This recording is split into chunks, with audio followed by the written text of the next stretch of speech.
बुद्धा है। क्या आपको लगता है कि आप सुख शांति के लिए, हैप्पीनेस के लिए कुछ विशेष कर रहे हैं?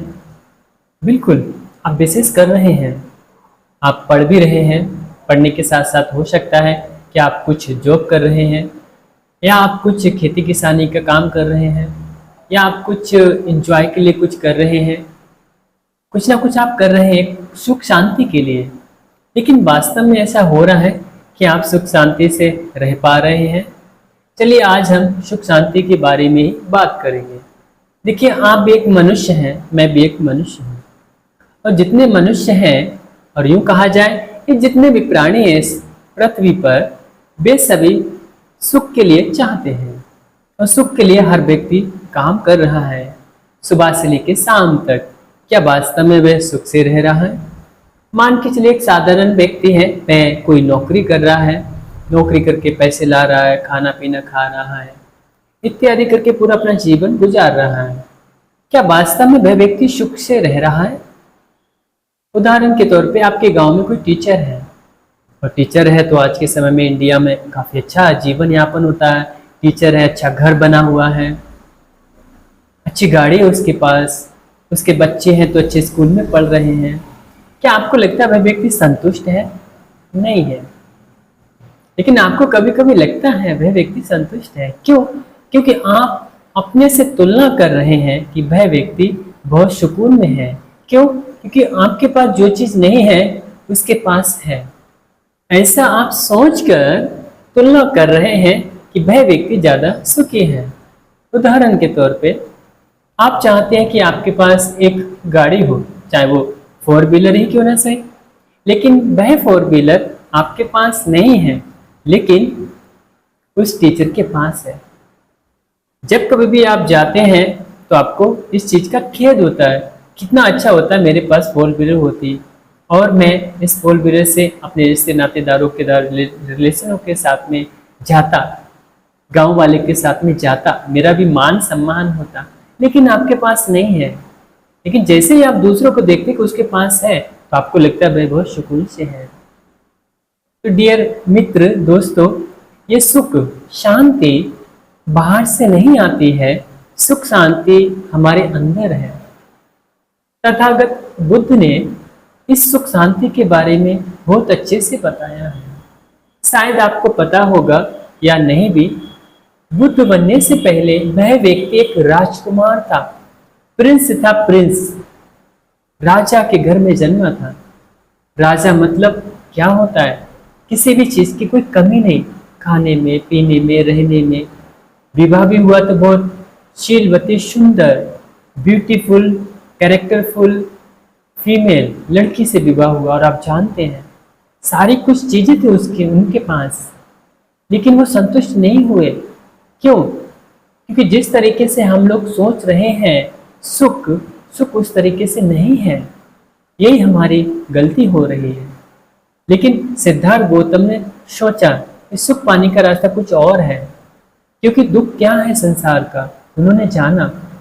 हम लोग तो क्या कहते हैं, हाँ दुख ये है, थोड़ा खाने को नहीं मिले समय पे तो दुख है, जो चीज़ हम चाहते हैं वो ना मिले तो दुख है, बीमारी दुख है, इत्यादि हम इसमें पड़ जाते, बूढ़ा दुख है। ये भी उन्होंने जाना, लेकिन इससे भी गहरी बात जानी कि सही दुख क्या है। उन्होंने दुख को जाना और ये निर्णय लिया कि मैं सुख की खोज करूंगा, और उन्होंने सुख की खोज कर ली। बहुत पीड़ा उठाई, बहुत कष्ट उठाए। अगर उनका जीवन देखिए, गृहस्थ जीवन, कोई कमी नहीं थी। जिस चीज़ के लिए हम पीछे भाग रहे हैं, हम किस चीज़ के पीछे भाग रहे हैं? पैसे के पीछे भाग रहे हैं, घर के पीछे भाग रहे हैं।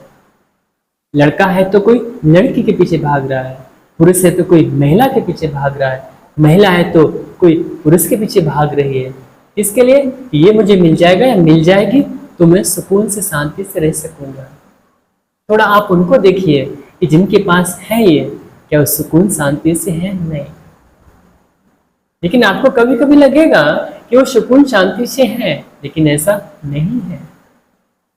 आप ही अपना उदाहरण लीजिए, कोई चीज ऐसी लीजिए जो चीज आप चाहते थे लेकिन उस समय नहीं थी। जो चीज आप चाहते थे उस समय नहीं थी, लेकिन जैसे ही वो चीज आपको मिल गई, वैसे ही आपका सुख नहीं रहा, आपकी शांति नहीं रहा। उदाहरण के तौर पे अगर आप एक शादीशुदा लड़के हैं या पुरुष या महिला हैं, तो आप चाहते थे कि मेरी शादी हो जाए, जिससे मुझे कुछ आनंद आएगा, सुख आएगा, शांति आएगी, मेरे मन का क्रोध, गुस्सा, वैर, नफरत समाप्त हो जाएगा। इसी को तो शांति कहते हैं। शांति का मतलब क्या है? सुख का मतलब क्या है? क्रोध, गुस्सा, वैर, नफरत, डर ये ना रहे, ये सुख है ना। आपके अंदर क्रोध आ रहा है और आप ये कह सकते हैं कि मैं सुखी हूं? नहीं है। तो आपने क्या किया? किसी लड़के से, अगर आप लड़की हैं तो लड़के से, लड़का है तो किसी लड़की से विवाह किया, और आपके माता पिता ने भी ऐसा कराया, क्योंकि वो भी जानते थे कि ये शादी करेगा तो सुख से रहेगा।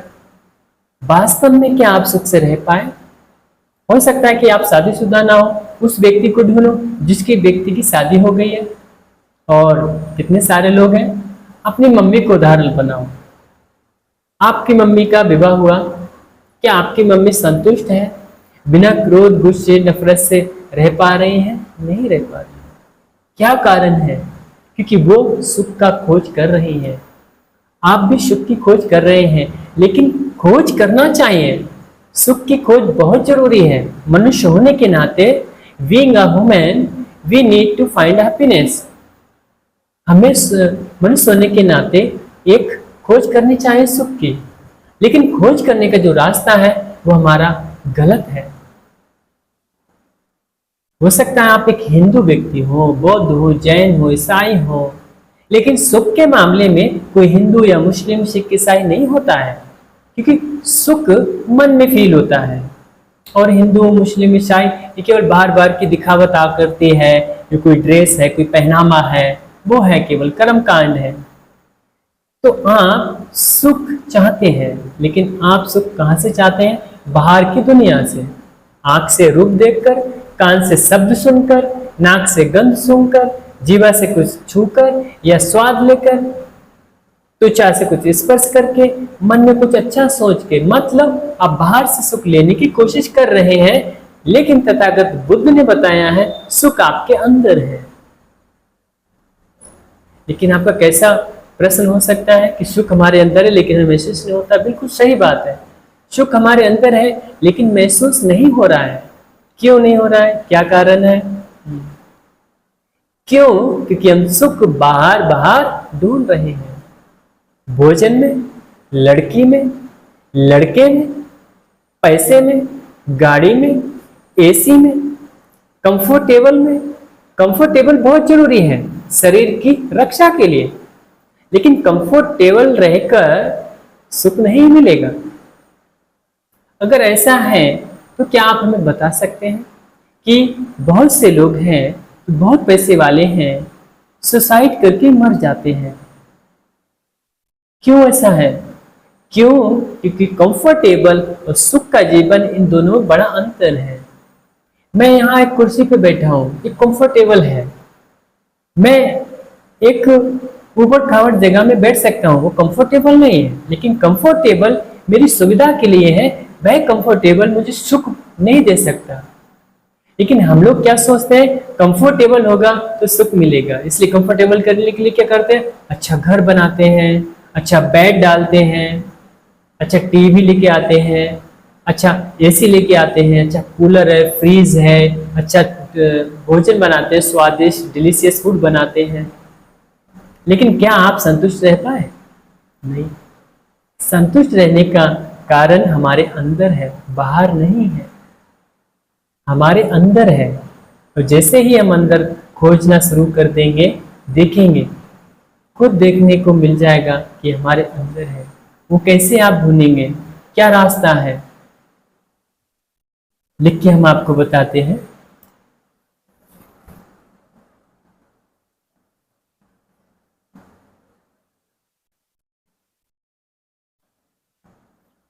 धम्म, धम्म रास्ता है। लेकिन ये धम्म क्या है?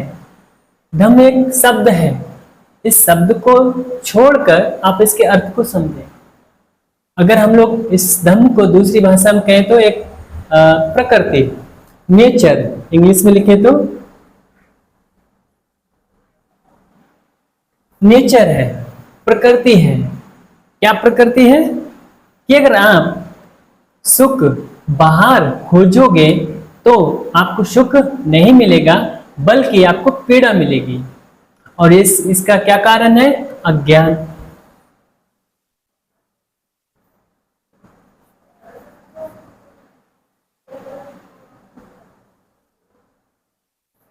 अज्ञान के कारण आप सुख ढूंढ रहे हैं। क्या ढूंढ रहे हैं? सुख। अज्ञान के कारण आप सुख ढूंढ रहे हैं। अज्ञान के कारण आप सुख ढूंढ रहे हैं, मिलता क्या है? पीड़ा। मान के चलो दुख लिख लो, दुख मिलता है। अज्ञान के कारण सुख ढूंढ रहे हैं आप, मिलता है दुख। लेकिन नेचर आप समझ नहीं रहे हैं। नेचर मतलब धम्म समझ नहीं रहे हैं। हो सकता है धम्म सुन के आपके मन में कुछ अलग तरीके का विचार है। नेचर, प्रकृति के नियम, इसको आप समझ नहीं रहे हैं, सुन नहीं रहे हैं, और आप सुख की खोज कर रहे हैं। सुख की खोज किस में कर रहे हैं? पैसे में, गाड़ी में, बंगले में, बीवी में, बच्चे में, अच्छे डिलीशियस स्वादिष्ट फूड में। लेकिन क्या आपको लगता है ये सारी चीजें आपको मिल गई, आप संतुष्ट हैं? संतुष्टि का मतलब क्रोध, गुस्सा, बैर, नफरत, ईर्ष्या ये नहीं उत्पन्न होता है, वो सुख है। सुख वो नहीं है कि आपको भूख लगी और तुरंत भोजन मिल गया, और वो भी आपके मन मर्जी के हिसाब से मिल गया और आप सुखी से हैं। वो सुख नहीं है। जिसके साथ आप रहना चाहते थे वह मिल गया, आप सुखी हैं, वो सुख नहीं है। वो सुख कह सकते हैं सुख है, लेकिन थोड़ी देर का उसको आनंद बोलते हैं।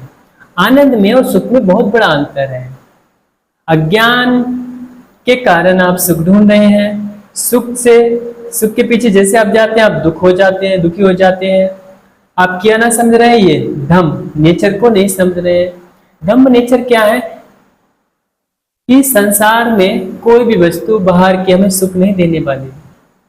और ये जानने के लिए आपको भगवान बुद्ध का ज्ञान सुनना पड़ेगा, तथागत बुद्ध का ज्ञान सुनना पड़ेगा। हो सकता है आप लोग बुद्ध को भगवान ना माने, और ठीक है, वो अलग बात है। आप उनको क्या माने क्या नहीं माने, ये भगवान बुद्ध की कोई भी मनोकामना नहीं थी, या हमारी भी कोई ऐसी नहीं है। आप बुद्ध को साइंटिस्ट माने, लोग साइंटिस्ट कहते हैं, साइंटिस्ट माने। आप बुद्ध को कुछ भी माने, महात्मा कुछ लोग कहते हैं, कुछ लोग भगवान कहते हैं, कोई तथागत कहते हैं, कुछ भी माने। लेकिन आप बुद्ध के ज्ञान को थोड़ा समझें, बुद्ध के ज्ञान को समझें। समझते ही आपको पता चल जाएगा कि नेचर क्या है और अज्ञान क्या है। और जैसे आपको पता चल जाएगा अज्ञान क्या है, वैसे आप इस सुख को ढूंढेंगे नहीं। इस सुख तो आपके अंदर है, इस काया के अंदर सुख है। बस आपको करना क्या पड़ेगा? बाहर से सुख नहीं ढूंढना है। इसका मतलब ये नहीं कि बाहर की चीजों को त्याग देना है, नहीं। त्यागना एक अलग बात है, चीजों को समझना एक अलग बात है। तो आपको त्यागना नहीं है, चीजों को समझना है। जैसे जैसे आप चीजों को समझने लगेंगे, आप अपने अंदर एक ऐसी शांति महसूस करेंगे, एक ऐसा सुख महसूस करेंगे जो कि आपको कभी भी भोजन में नहीं मिला, कभी भी आपको कपड़े पहनने में नहीं मिला, बारात में नहीं मिला, डांस में नहीं मिला, सॉन्ग में नहीं मिला, मूवीज में नहीं मिला, किसी लड़की या लड़के ने नहीं दिया, किसी बीवी ने, हस्बैंड ने, वाइफ ने नहीं दिया, पैसे ने भी नहीं दिया, जमीन जायदाद ने भी नहीं दिया, सम्मान ने भी नहीं दिया, पद ने भी नहीं दिया, किसी ने नहीं दिया। ऐसा आप सुख महसूस करना लगेंगे। लेकिन ये जब ही होगा जब आप बुद्ध ज्ञान सुनेंगे, क्योंकि बुद्ध ज्ञान एक साइंटिफिक है। बुद्ध मन के बारे में बात करते हैं। मन की शांति आपके अंदर है, मन की शांति आपके अंदर है, लेकिन आप बाहर खोज रहे हैं। आप अंदर खोजिए। जैसे आप अंदर खोजना ढूंढना शुरू कर देंगे, देखेंगे वो ऐसी शांति आपको मिलेगी। और वह कहीं बाहर से नहीं आएगी, आपके अंदर है। बस ज्ञान सुनिए, ज्ञान सुनते सुनते ही आपको पता चल जाएगा कि सही शांति क्या है। सुख हमारे अंदर है, बाहर नहीं है। इसका खोज करना पड़ेगा। और हमें समय रहते हुए ही इन चीज़ों को जान लेना चाहिए, क्योंकि हम लोगों को नहीं पता हमारी मृत्यु कब हो जाएगी। इसलिए मित्रों, ये जीवन मनुष्य का बहुत सार्थक है। बुद्ध का जीवन, बुद्ध का जन्म होना बहुत दुर्लभ है। सारी सुविधाएं हमको उपलब्ध हुई है, हम कहाँ फंस गए। आप कितने भी गाने वीडियो लड़का लड़कियों के साथ में रह लो, नहीं सुख मिलेगा। थोड़ी देर का आनंद होता है, सारा संसार कर रहा है। सही सुख की खोज करनी चाहिए, पता नहीं कब क्या हो जाए हमारे साथ। आप जो भी कर रहे हैं उससे निकल सकते हैं, आपकी समस्या का समाधान मिल जाएगा, हर समस्या का समाधान मिल जाएगा। कि बुद्ध का नाम ही मतलब समस्या का समाधान। आप आइए, बुद्ध ज्ञान में आइए। आप चाहे हिंदू हो, मुस्लिम हो, बुद्धिस्ट हो, कोई भी हो, पुरुष हो, महिला हो, इस देश के हो या विदेश के हो, आपको शांति चाहिए ना, सुकून चाहिए ना, एक सुख चाहिए, इस सुख भरी जिंदगी चाहिए। लेकिन बाहर आप ढूंढ रहे हैं, संसार में नहीं है, इस अंदर है। बस ज्ञान को सुनिए और अपने अंदर शांति जगाइए। अभी के लिए नमो बुद्धाय। आपका दिन मंगलमय हो, शुभ हो।